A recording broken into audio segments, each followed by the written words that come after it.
Value zone hyper mart Nandamuri Balakrishna గారిచే November 28న నాచారంలో గొప్ప ప్రారంభం. రోల్డ్ గోల్డ్తో గోల్డ్ లోన్స్, బ్యాంకులను కుదిపేసిన భారీ కుంభకోణం. పలు బ్యాంకుల్లో నకిలీ ఆభరణాలు తాకట్టు పెట్టి బంగారంపై రుణాలు. ఆలస్యంగా వెలుగులోకి వచ్చిన రోల్డ్ గోల్డ్ లోన్స్ వ్యవహారం. ఖమ్మం జిల్లాలోని పలు బ్యాంకుల్లో నకిలీ బంగారం పెట్టి గోల్డ్ లోన్స్ తీసుకున్న వ్యవహారం ప్రస్తుతం చర్చనీయాంశంగా మారింది. నకిలీ బంగారం పెట్టి కోట్ల రూపాయలను కొట్టేశారు.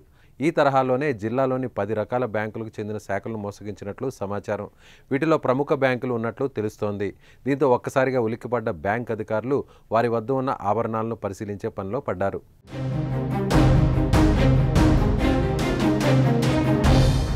ఇప్పటి వరకు అనేక బ్యాంకుల్లో ఎన్నో భారీ కుంభకోణాలను చూసాం. కానీ నకిలీ గోల్డ్ పెట్టి గోల్డ్ లోన్స్ తీసుకున్న వ్యవహారం ఖమ్మం జిల్లాలో వెలుగు చూసింది.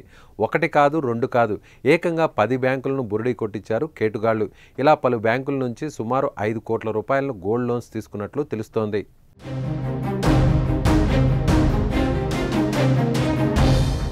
నిజానికి బ్యాంకులో ఏదైనా ఆభరణం తాకట్టు పెట్టినప్పుడు దాన్ని అప్రైజర్ పరిశీలించి బంగారం అని నిర్ధారించినప్పుడే మేనేజర్ మంజూరు చేయాల్సి ఉంటుంది. అయితే మరీ ఇంత కుంభకోణం ఎలా జరిగింది? ఆ నకిలీ బంగారాన్ని అప్రైజర్లు పరిశీలించారా లేదా, లేక అప్రైజర్లతో పాటు బ్యాంకు అధికారుల హస్తం కూడా ఉందా అనే అనుమానం కలుగుతోంది. అయితే ఏదో ఒక బ్యాంకులో అయితే అది అక్కడ బ్యాంక్ అధికారుల నిర్లక్ష్యం అనుకోవచ్చు.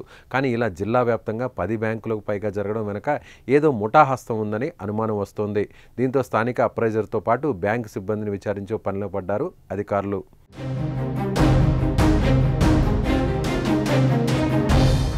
ఇక ఈ వ్యవహారం ఎలా బయటపడిందంటే, తొలుత నకిలీ బంగారం తాకట్టు రుణాల విషయం ఓ బ్యాంక్ అధికారి ద్వారా ఇతరులకు తెలిసింది.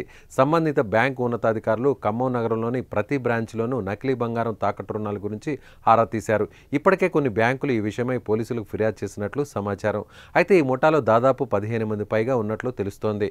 అయితే ఈ నకిలీ వ్యవహారం జరిగి చాలా రోజులవుతున్నా ఈ విషయాన్ని బయటకు పొక్కనివ్వకుండా బ్యాంక్ సిబ్బంది జాగ్రత్తలు తీసుకోవడం గమనార్హం. ఇంటి దొంగను ఈశ్వరుడు కూడా పట్టలేడు అంటారు.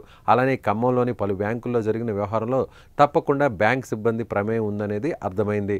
అయితే 10 బ్యాంకుల్లోనే ఇదే తరహా మోసం ఎలా జరిగిందనేది అంతు చిక్కని ప్రశ్నగా మిగిలింది. చూడాలి మరి అధికారుల విచారణ ముందు ముందు ఎలాంటి నిజాలను బయటకు తెస్తాయో.